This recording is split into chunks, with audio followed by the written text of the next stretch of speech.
J'ai appris dans ma vie qu'il faut être ferme sur les principes, mais dans leur application, savoir tempérer si les circonstances le permettent. Alors, brièvement, je propose ceci. Que la CEDEAO lève l'embargo sur les produits alimentaires et les produits pharmaceutiques. Et il y a des dispositions dans certains textes qui lui permettent de procéder ainsi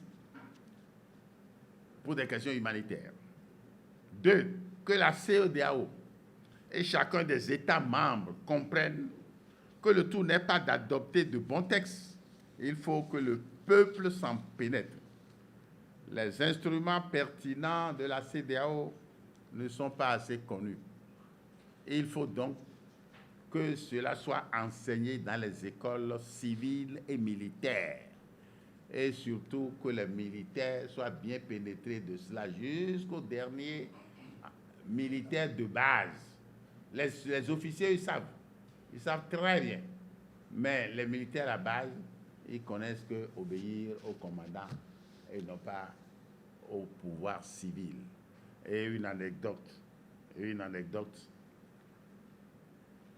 J'étais ministre des Affaires étrangères, j'ai fait une mission à Bamako, justement, et j'étais avec un général béninois, et puis une personnalité militaire, un militaire haut gradé malien arrive, il se met au garde à vous, il salue l'officier supérieur béninois avant moi. Puis après, il vient me saluer, je dis, je ne reprends pas votre salut.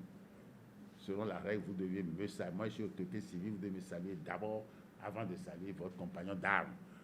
Pourquoi? Parce que dans le mental, dans l'inconscient, nous avons tous intériorisé que les militaires ils ont le droit de prendre le pouvoir. Mais ça crée des inégalités dans la société. Pourquoi l'université ne peut pas se révolter pour prendre le pouvoir avec les idées qui germent à l'université? Et parce qu'ils n'ont pas d'armes. La troisième proposition, eh bien, c'est une proposition en pointillé sur l'intervention armée au Niger. Je conseille simplement la tempérance et ne vais pas pour l'instant au-delà.